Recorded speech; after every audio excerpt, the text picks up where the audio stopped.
Hello guys, welcome back to this channel. In this today's tutorial, I'm going to show you how you can create rotating Z effect on Instagram story.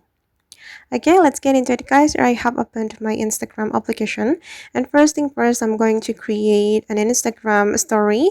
I'm going to click on your story, and then we can go to the music section right here, and then choose the music you want to add to your Instagram story. I'm just going to choose this music. And as you can see guys, that the rotating Z effect has been created. And before you share the story to your Instagram, you can edit it. You can add tags, you can also add sticker, and it's up to you. You can customize it according to your needs. And once you're ready to share the story, you just need to click on your story. And then this Z effect or this rotating Z effect will be shared to your story.